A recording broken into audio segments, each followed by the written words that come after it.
The will was read on a Thursday morning in a lawyer's office in Victoria Island. By Thursday afternoon, the Adelabu family had become something they could never take back. Not because of what their father left them, but because of what he didn't. Let me tell you about Chief Emmanuel Adelabu first. Before he was a dying man with a will that would tear his family open, he was something else entirely. He was a story. The kind of story that Lagos tells about itself when it wants to believe that hunger and intelligence and refusal to surrender can still build something real in this city. He was born in 1945 in a single room in Agege. His father repaired shoes on the roadside. His mother sold ogi from a pot she carried on her head every morning before the city woke up. They were not poor in the way that people use the word carelessly. They were poor in the specific, grinding, detailed way. That means you count the pieces of meat in the stew and you know exactly how many school days are left before the next bill arrives. And you learn very young that the distance between where you are and where you want to be is not measured in kilometers, but in years of not sleeping enough. Emmanuel was the third of 6 children. He was not the most handsome. He was not the loudest. But he was the one who sat in the back of every room and watched how things worked. He watched how money moved. He watched which men in Agege had it and which men didn't. And what the difference between them actually was when you looked closely enough. He told his mother when he was 12 years old, "Mama, one day I will build you a house with a proper roof." She laughed. Not cruelly. The way a mother laughs when a child says something that she hopes with everything inside her is true, and is afraid to believe too loudly. He built her that house at 34. By 40, he had a construction company that was doing government contracts. By 50, he had diversified into real estate, logistics, and a bottling plant in By 60, he was the kind of man that younger businessmen studied from a distance and tried to understand. He had an office on the 23rd floor of a building on Adiela Odeku Street. He had a house in Ikoyi, with a compound large enough to play football in. He had a wife, 3 children, and the particular dignity of a man who had built everything he had from the exact nothing he had started with. He also had a driver. His name was Kazeem Adisa. Kazeem had come to work for Chief Adelabu in 1998. He was 24 years old then, the son of a bus conductor from Mushen, recommended by a distant relation who worked in the chief's compound as a git. He had a valid license, a quiet manner, and the specific reliability of a young man who understood that this job was not just a job. It was a door, and he intended to hold it open with both hands for as long as it stayed available to him. Chief Adelabu had gone through 3 drivers in 2 years.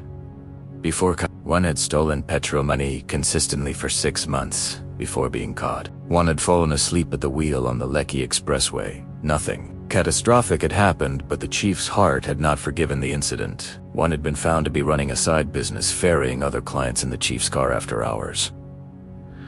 Kazeem did none of these things. What Kazeem did was drive. Carefully, skillfully, always on time, always prepared. He knew which roads to take on different days depending on traffic patterns that he had memorized over months. He knew that Chief preferred silence in the mornings and could tolerate the radio in the evenings. He knew to have the air conditioning at the right temperature before the chief entered the car. He knew, without being told, that his job was not simply to transport a man from one location to another. His job was to make sure that the most important hours of a very busy man's day, the hours in transit, were hours of peace. He was very good at his job. But what made Kazeem irreplaceable was not his driving. It was this. Chief Adelabu was a man who spent enormous energy being composed in front of everyone, in front of his board, in front of his contractors, in front of his wife and children. He was Chief Adelabu. He had a position to maintain, a reputation built over decades, an image that the world expected him to inhabit consistently. The car was the only place where he was simply Emmanuel, and Kazeem had understood this from the first month without being told.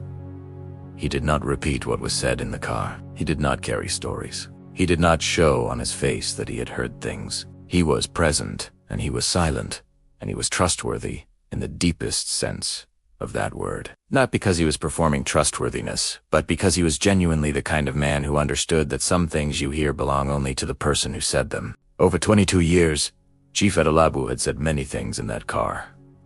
Some of them were things that changed everything. The chief's children were 3. The eldest was a son named Gabunga. and he ran the logistics division of his father's company. Or more accurately, he occupied the office of the man who ran the logistics division, while the actual running was done by a deputy director named Mr. Fashella, who had been there 15 years and understood that his job required him to make Kabinga look competent, without making Kabinga aware that this was what he was doing. Kabinga was not a bad man. He was a man who had grown up knowing the ending of his story before it began. He would inherit. It would lead the company would eventually be his. This knowledge had done to him what it does to many men in his position.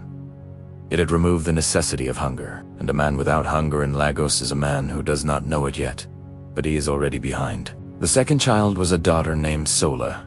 She was She was sharper than Kabinga, and she knew it, and he knew it, and their father knew it, which had created a tension in the family that nobody discussed directly, but everyone navigated around constantly. The way you navigate around a piece of furniture placed in a bad position, you just learn where it is and adjust your path without asking why it was put there. Sola had her own events management company in Lekki. She had built it herself, which her father admired, though he admired it the way some men admire women who build things with genuine pride wrapped in a faint surprise, as though the building was slightly more than he had expected. The youngest was Deji, 34. The baby of the family in every sense. Charming, social, chronically between business ideas, perpetually certain that the next venture was the one that would finally announce him. He had started 4 companies in 8 years. None of them had lasted beyond the second year. His father had quietly absorbed the debts of 2 of them without telling the others. The chief loved all 3 of his children. That is important to say, and important to mean. Lobitum, but love is not the same as blindness. And by the time Emmanuel Adelabu was 73 years old and the illness that had been whispering to him for 2 years had started speaking loudly, he had seen his children clearly enough to know exactly what he was leaving behind. He had seen Jabinga's weakness, and Sola's frustration, and Diji's beautiful, expensive, unreal. He had also seen what they did not see about each other, and he had seen what none of them knew about him. He told his doctor, told Kazeem. He did not immediately tell his children. This decision was the first thing that would later be used against Kazeem. The children would say it was evidence of manipulation. What they did not know was why. What they did not know was the conversation that had happened in the car on a Tuesday evening in March 2019. The chief had sat in silence, then said, "Kazeem, I'm going to tell you something that I have carried alone for 31 years. Kazeem had turned off the engine. For 2 hours, in the dark compound, Chief Emmanuel Adelabu told his driver a story he had never told another living person. Kazeem listened without interruption, without expression, without judgment. When the chief finished, Kazeem sat quietly for a moment. Then he said, "Sir, what do you want to do with it?" And the chief said, "I don't know yet, but I needed someone to know." He spent the next 2 years figuring it out. Kazeem continued to drive him to the hospital, to the office, to the house in Ikoye. He continued to be what he had always been. Present, steady, quiet, trustworthy.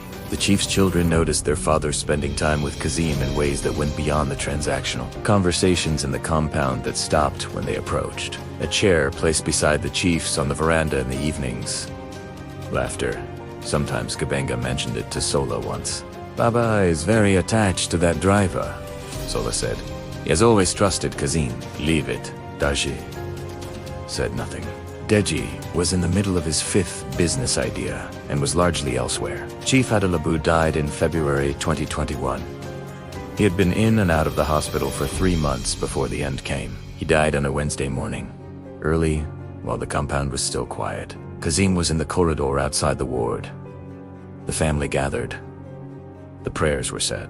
The body was brought home. The burial was handled with the full ceremony that a man of the chief's standing required. People came from everywhere. The compound was filled for 3 days. Cars lined the street from the house to the junction. The kind of send-off a city gives a man, and then the people went home. And then it was Thursday morning, and then they sat in a lawyer's office in Victoria Island. The lawyer's name was Mr. Afolabi. He had been the chief's personal lawyer for 18 years. He was a small, precise man with reading glasses. He read the will. He read it from the beginning.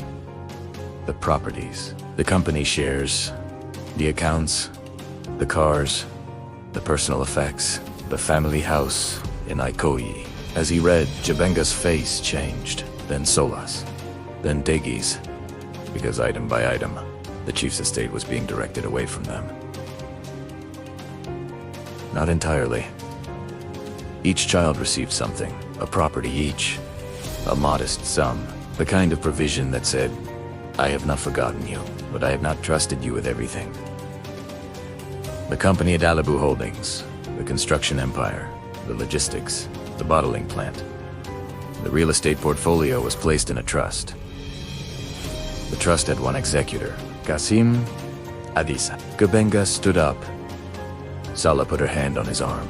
He sat back down, but his body was rigid with a thing that had not yet found its voice. Taji looked at the lawyer as though the man had spoken in a language he did not recognize.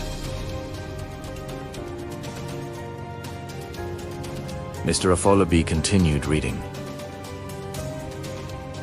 There was a letter. The chief had written a letter to accompany the will. It was addressed to his children. The letter said, My children, I love you.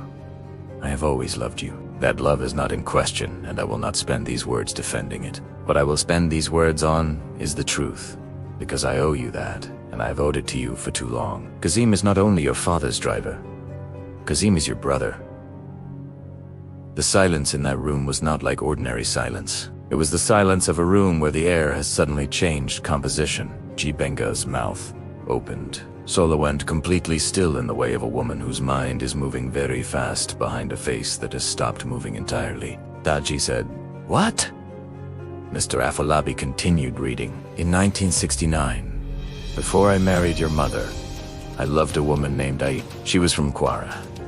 She was the most alive person I had ever met. We were young, and the world was loud around us, and I thought that love was enough. I was wrong. Her family would not accept me. I was Yoruba, I was poor. They took her back to Kwara. I did not fight hard enough. I've carried that failure quietly for 50 years. What I did not know until 1990 was that Aisha had been pregnant when her family took her away. She had a son. She named him Kazeem. She raised him alone, and she never contacted me because her family had forbidden it. She died in 1995. Kazeem was 21 years old. He came to Lagos to find work. He found me instead. He did not know who I was when he applied for the job. I want to be clear about that. Kazeem did not know. I did not know. I found out in 1999, 1 year after he came to work for me. I was going through some of Aisha's letters that her sister had finally sent to me. There was a photograph of Aisha with a young boy. On the back, she had written his name and his birth year. I sat with that photograph for 3 days. Before, I looked at my driver differently. I never told him. I want to explain why, because I know that explanation is owed. I was afraid. A man who built everything from nothing is still capable of being a coward when the thing he fears most is disrupting what he has. I had a family. I had a wife who had been loyal for 30 years. I had children who would be wounded by what the truth contained. I was afraid of the wound. So I kept him close in the way of a guilty man. I gave him responsibilities that went beyond driving. I raised his salary in ways I never formally explained. I made sure his children went to good schools. I told myself I was being generous. I was being guilty. When the illness came, I understood that I had run out of time to be a coward. I told Kazeem the truth in 2019. He did not speak for a long time. Then he said, I know, sir. I have known for 11 years. I asked him why he had never said anything. He said, because it was yours to say, not mine. I want my children to understand what that answer taught me about the kind of man Kazeem Adisa is. He has been in your lives for 22 years. He has driven you to school, 2 weddings, 2 hospitals. He has been present at every significant moment. He has been your brother without you knowing it, and without him ever using that knowledge for anything except continued, quiet, faithful service. I'm not leaving him the company because I love him more than I love you. I am leaving him the company because he is the only one I have watched for 22 years. Do the right thing when nobody was watching. And a company built on sacrifice requires that. At its head, too, Kabenga, you are capable of more than you have demanded of yourself. I hope that what you read today makes you angry enough to finally find out what that looks like. To Sola, you have always known what was right and chosen the easier path anyway. Love ye. Do better. To Daji. Stop starting and start finishing. One thing. Finish one thing. I believe you can. To Kazeem, you did not ask for this, and I know you would have been content without it. That is exactly why it is yours. Take care of what I built. Take care of your siblings. And forgive me, if you can, for the years I kept you close and called it generosity when it was really guilt. You deserved better than a secret. You deserved a father who introduced you as his son. I am sorry it took me until I was dying to be that. Your father, Emmanuel Adelabu. Mr. Afolabi folded the letter. He set it on the desk. He removed his glasses. Nobody spoke for a long time. Gabengo was the first to move. He stood up, and he looked at Kazeem, who had been sitting quietly in the corner of the room the entire time. His face moved through several things. Rage, confusion, grief, something else that was harder to name. The particular feeling of a man who was recalculating 22 years of memory. He said, "You knew." Kazeem said, "Yes." "For how long?" 11 years. "And you said nothing." It was not mine to say. Gabenga sat back down. He sat down the way a man sits when the ground beneath him has changed, and he needs a moment before he tries to stand on it again. Sola had not moved. She was looking at Kazeem with the focused, unreadable expression of a woman processing a large amount of information very quickly. She was thinking about 22 years of Tuesday mornings when Kazeem drove her to the office, about the day her father was in the hospital and Kazeem had sat outside the ward all night, about the way her father looked at the man she had thought of only as a driver, a warmth that she had attributed to the loyalty of long service and now understood was something else entirely. She said, quietly, to nobody in particular, "He looks like Baba." And the room went very still. Because it was true. It had always been true. The same jaw.